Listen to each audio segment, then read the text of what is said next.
Who is this and what is she doing? That's related to Nigeria. I just raised my hand to say I'm that girl. That will teach you to raise your hand. Yeah. That's related to Nigeria. Last year, a group of girls in a secondary school were abducted by the Boko Haram sect. And by the way, Boko Haram means book is forbidden. Yeah, book is forbidden, book is evil. And part of the target is to ensure that nobody gets educated, especially girls. And it's been on for quite some time. There have been stories about, girls and women being abducted, but that was the biggest number of girls abducted at a time, and it has generated an international and local attention. The girls are being still there.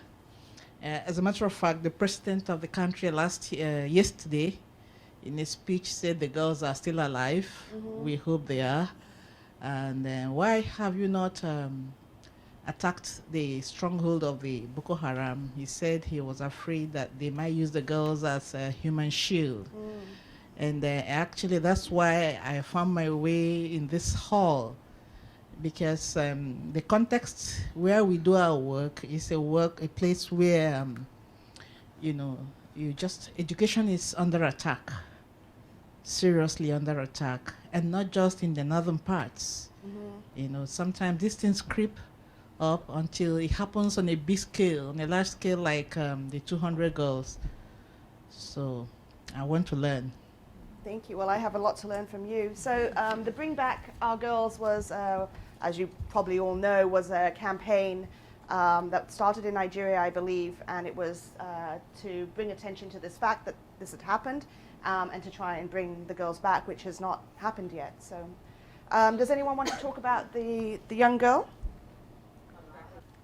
I am proud of this girl, and a lot has been happened in Pakistan to prevent the education from women, and this is my mission, to bring the education back to women. And this is what I just mentioned. I didn't know that you are going to put up this slide, that Pakistan is depriving girls, and then again, not putting the right impression of Islam, as in Islam, it is a must for a woman to be educated. Because if one woman is educated, she's going to bring a generation of education. The society, next generation, will be educated if one woman is educated. So in Islam, this is what it says, a woman must be educated. So our coalition, we're called the Global Coalition to Protect Education from Attack, and that's our acronym, which is no easier to say than the entire thing.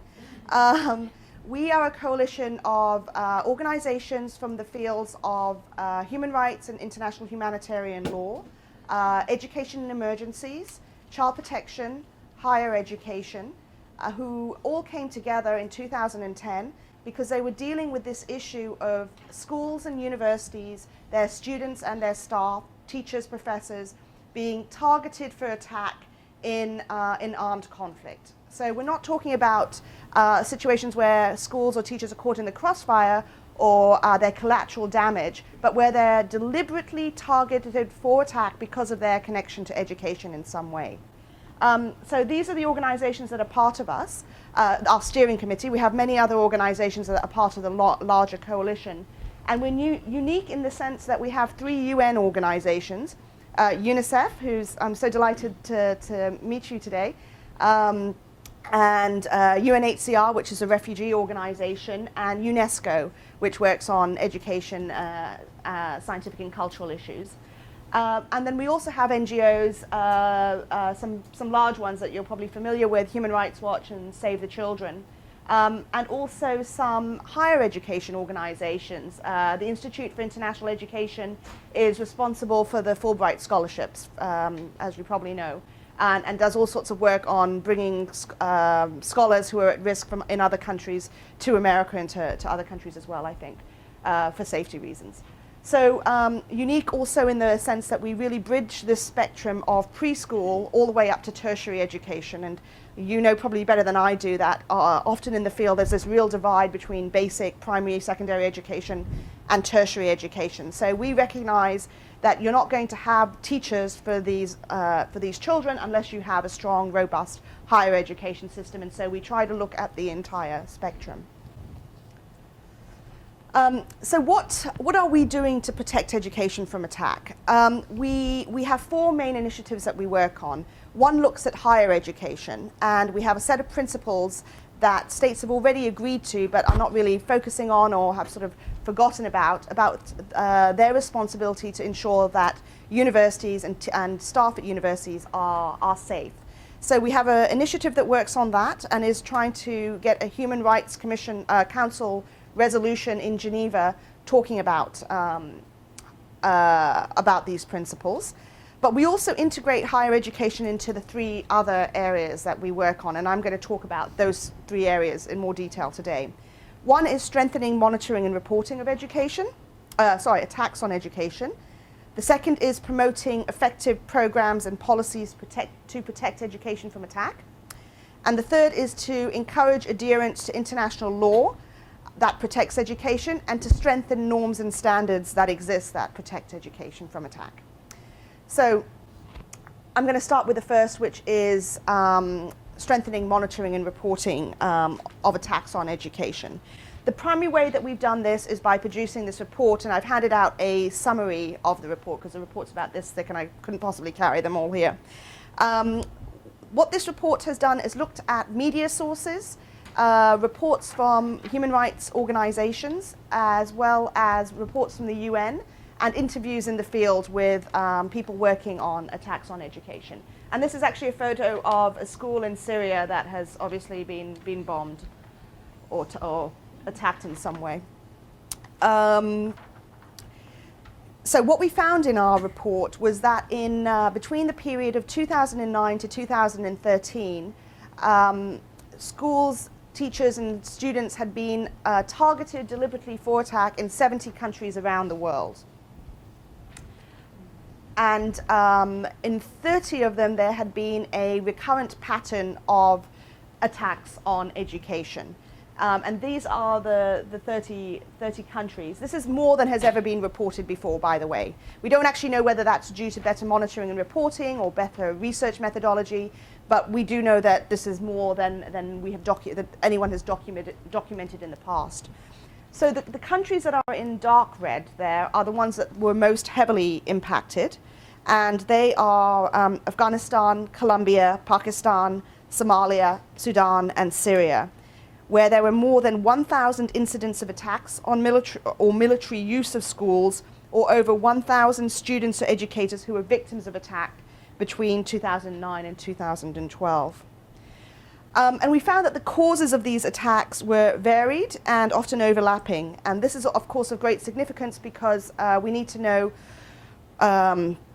why attacks are happening in order to be able to respond to them effectively. The reason that I think we're most familiar with because of Malala Yousafzai and the Boko Haram attacks is ideological, right? Groups oppose the education of girls or women, and or they see education as being Western. You were mentioning that Boko Haram means books are a sin. I've heard, books are the devil, okay. In Hausa, which is a language in Nigeria, I've heard it interpreted as Western education is a sin. So these are the photos of some of the girls who were abducted, and this is from May 2014, which is a month after the abduction happened. Another reason why schools and universities are attacked is because schools are seen as institutions of the state and teachers are seen as employees of the state. So they're soft, easy targets for anti-government groups. It's much easier to blow up a school than to blow up a military installation. It's much easier to kill a teacher than to kill a soldier. And when you attack a school, that gets at the heart of the community. It terrifies them, and it shows them that the government isn't able to protect them. So the aim is to have the community lose faith in the government and move over to their side. And sometimes attacks are also retaliatory because a community has fought against a group, they go and attack the school. This is a photo from Colombia. And our report found that Colombia is one of the most dangerous places to be a teacher. Some 140 teachers were killed from 2009 to 2012, and over 1,000 received death threats. So, and this is a school with you can see this school has actually been used for military purposes. Uneven access to education or resources devoted to schools are sometimes a trigger for violence. And so too is a situation where the curricula itself is seen to privilege the culture, the history, the language, the religion of a particular segment of the population. So for example, in southern Thailand, there's an insurgency going on between the ethnic Malay Muslim community against the dominant Thai Buddhist community. And they're attacking schools and they're attacking teachers. And partially the reason is because they see the curriculum in the schools as excluding the Muslim religion, the Malay language, and imposing Buddhist culture, Thai language on their children. There's many other reasons, but this is part of the reason for these attacks. And 59 teachers were assassinated between 2009 and 2012 in southern Thailand. So sometimes sectarian conflict plays out in the schoolyard. And in March 2013, a 200-strong mob of extreme Buddhist nationalists marched onto a Muslim school in Mektila, Myanmar, and torched it. You can see that, it's completely burnt down. One student was decapitated, and in total 32 students and 4 teachers were killed. So you can see this happens in all societies. Schools were also considered easy recruitment sites for soldiers. In Somalia, one of the places where there was the most recruitment from schools, thousands of children were given military training in schools or recruited directly from schools. And Human Rights Watch has written reports of how boys on like the second, third story of the building would jump out of the window to avoid recruiters coming in. And girls are also recruited from schools. They're recruited to do the same gender stereotypical things that they're forced to do in most societies. They cook, they clean for the soldiers, and they're forced to marry the soldiers. They're basically sex slavery as well. They say being the wives of the soldiers, but I think that's really a euphemism for being, subject to rape and sexual slavery, really. So these are a couple of Somali kids who've been recruited into the armed forces, or rebel groups. Actually, it's Al-Shabaab that's recruiting them. Human Rights also did some interviews with teachers, and apparently when one girl was recruited by Al-Shabaab, 150 girls dropped out of school. So you can see what happens, the multiplier effect when there's an attack. Schools were also attacked because they were used by both government forces as well as non-state armed groups, rebel groups, for military purposes, as barracks, as bases, as weapons caches, detention centers.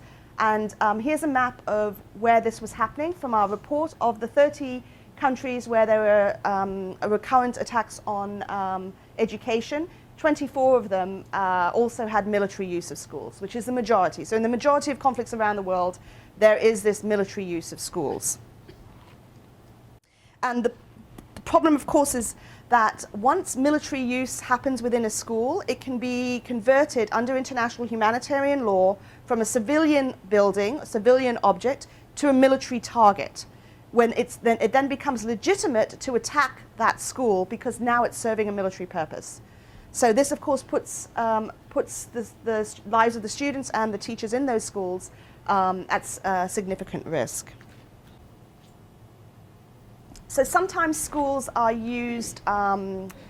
taken over completely, right? They entirely displace the children, and then the school basically closes down as a school, and the kids have to go somewhere else.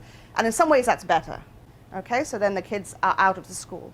But many, many times, the children continue going to school while these armed men are occupying. Look, this guy has, he's from the Indian Army, or he has set up he's living in this classroom, basically, with a bunch of other guys. And the kids still have like 2 or 3 classrooms, and they they go to the classrooms that are next to this classroom. And there are these men with guns right next door, or they're training in their playground. So, and sometimes schools are just occupied for, a few days, or sometimes even armed men will come in when they need to use a rooftop as a sniper post or something. Or sometimes they actually move into the school. And this is a school in northern India where there's a Maoist insurgency against the government. And so the government has gone into the schools to try and protect, they even say that because they're trying to protect the community. And they probably are. They probably are thinking this is a way to protect the community, but it has these impacts, which we will talk about in a second. So just to give you an example, in eastern and northeastern India in 2010, government forces reportedly used at least 129 schools as barracks or bases, and this affected the education of 20,800 children. So although we hear a lot, we understand if a school's blown up, oh my God, that's absolutely tragic. But this type of use as well is equally, is also very harmful because it impacts so many children. And in 2009, it was reported that a school had been occupied for over a decade. So really, this can be a very long-term situation. And this is in Syria. From our report, it's a country with by far the most military use during the reporting period. And the government allegedly used 1,000 schools as detention and torture chambers, while the Free Syrian Army also allegedly used schools as bases and stored ammunition in them. And we have reports from kids who are then tortured in the same school that they went to school, that they studied in previously. So what I'm going to do now is just show you a quick video that talks about this issue of military use of schools.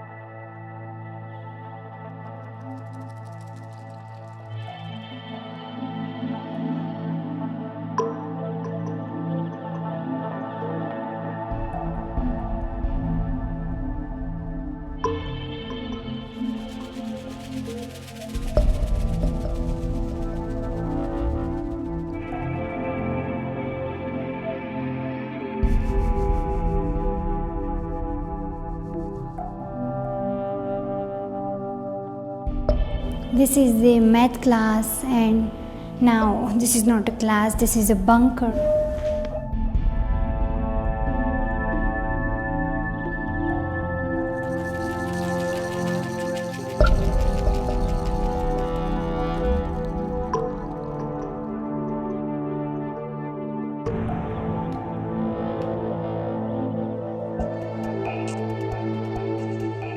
और police मेरा माँ बहन लोग जो जाती है पर गलत नज़ारा से देखते हैं और बहुत दिक्कत होती है। जो लड़कियाँ जाती है वही 1-2 दिन जाए फिर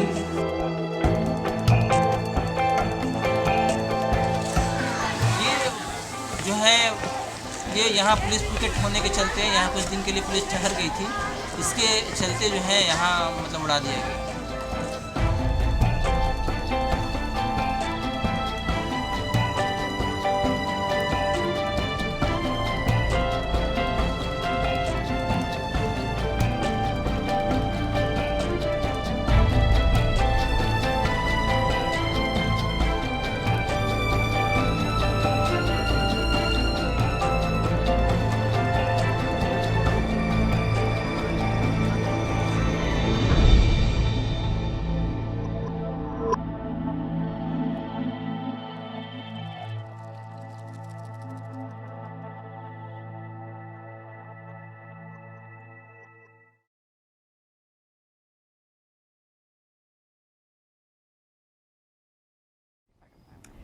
So we went through the impact of attacks on education, and you got most of the elements that I was going to talk about.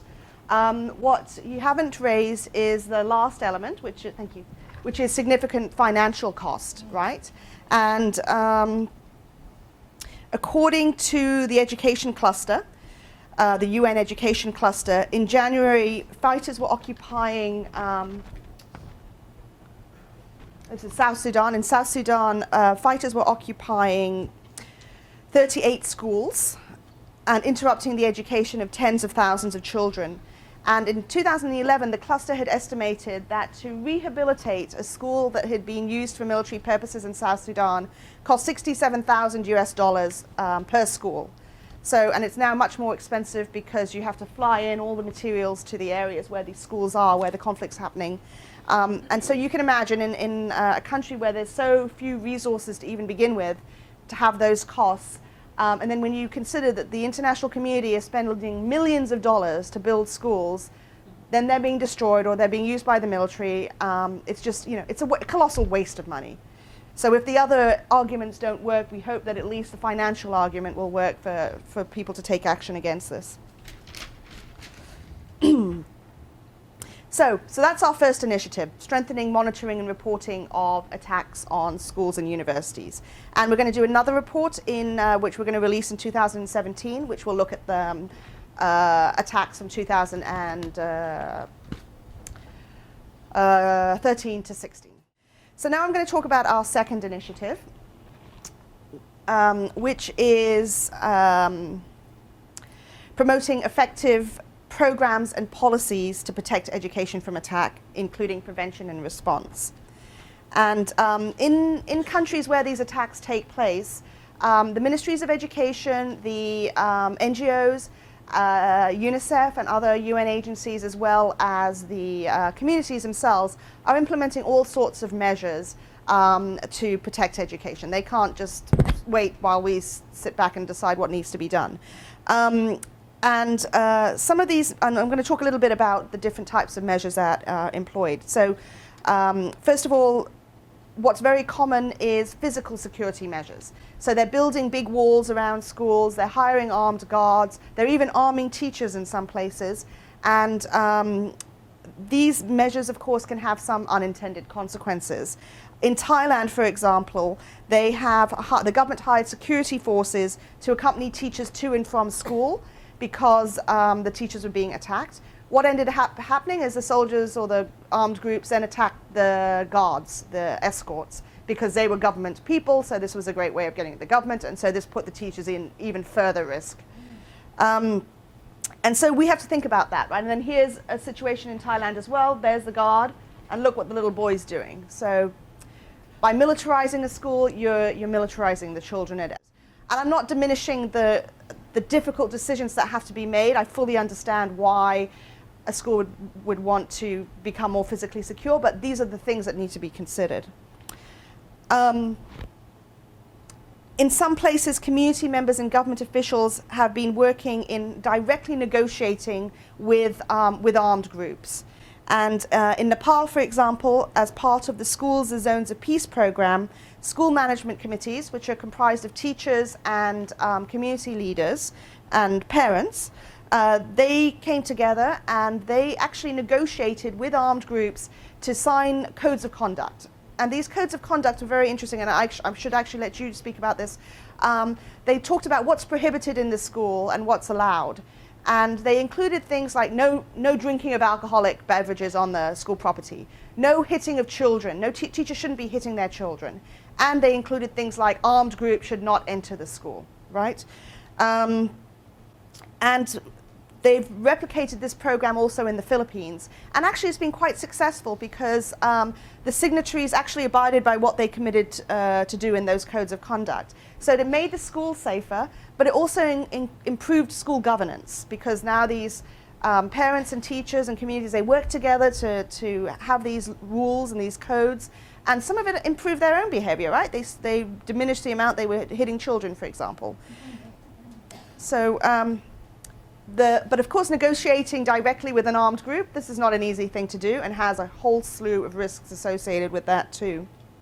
Education ministries have played a critical role in protecting education by seeking to address the drivers of conflict, such as inequitable access or resourcing of education systems, and also curricula that excludes the local language or religion or culture of the population. So in southern Thailand, what they did is the government revised the curriculum, increasing the hours of Islamic instruction 5 times, as well as recruiting thousands of local Malay, ethnic Malay Muslim teachers instead of bringing in the Buddhist teachers from outside the area.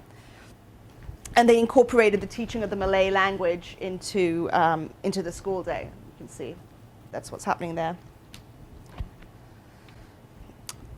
Also, ministries of education have been key in ensuring that education can continue for children who have been impacted by the attack, by providing temporary learning spaces or providing funds to rebuild and repair schools once it's safe for the children to return. Then this is a picture of a little girl in Central African Republic. She's studying at a bush school. So what happened is that after the violence, communities had to flee their town and literally move into the bush. And so they set up schools under the trees in sort of temporary shacks. And the humanitarian organizations actually did that.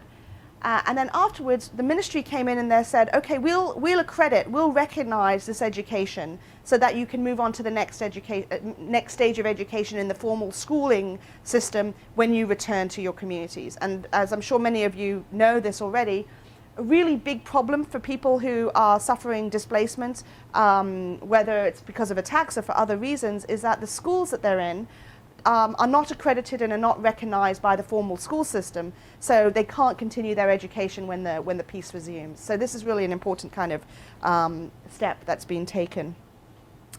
So there have been a lot of measures. This is just a few measures that have been implemented in different places. The problem is that we don't know how effective these measures are, where they work, when they work, and whether some of them actually do more harm. So what we're trying to do is we're trying to document good practices and be able to capture where it works, the dangers involved with it, the things to consider when you're thinking about implementing these types of measures. And we've produced a couple of booklets which talk about that, how to involve communities, how to protect teachers in situations of armed conflict. I want to have some time for discussion, so I'm going to skip over to the next thing that we're doing, which is looking at the issue of military use of schools. And what we've done here is try to address the fact that military use of schools is not prohibited, okay, under international law. So we decided that we will develop some guidelines and get states to commit to signing on to these guidelines. They're not legally binding, they're not creating new law. They're just trying to push states to go beyond what the law says and take one step further and agree amongst themselves that they're not going to use schools for military purposes. So what we did is we held a number of expert consultations. We started in May 2012 in Geneva. We brought together states, military groups, UN organizations, and human rights and humanitarian law organizations. And we discussed the issue, kind of like what I've done today, but in more detail. What is military use? What is the impact, et cetera, et cetera. And it was agreed amongst this group that it would be useful to develop some sort of guidelines. So then we had a bigger meeting in that lovely castle in Lucerne, Switzerland, where we brought, again, the NGOs, UN, and 12 different states to talk about what the guidelines should include. Then we hired a military officer with 30 years of experience with the British Navy, who's also an international law professor. And he took the input and he drafted a set of draft guidelines called the Draft Lucerne Guidelines. So we spent about a year advocating with different states to try and get a champion on board. And a year later, in June last year, Norway committed to championing these guidelines. And so then they took this process on. It became a state-led process. And now our NGO community or our NGO coalition is supporting Norway in encouraging other states to sign on to these guidelines. And so they went through a process of finalizing what was in the draft guidelines, and the final guidelines were released in December last year at the UN in Geneva. And what they're going to do, the thing is, how does a state just sign on to something, right? They don't just sign on to a piece of paper. It has to be in some sort of a framework that they can sign on to. So after much discussion, they decided that they would create this declaration on safe schools. And it would have a whole, it had a preface with different things that they'll talk about, like the importance of protecting education, and it will reaffirm commitments that they've made in other conventions on how to protect education. And then within that, there'll be a commitment to actually endorsing and implementing the guidelines.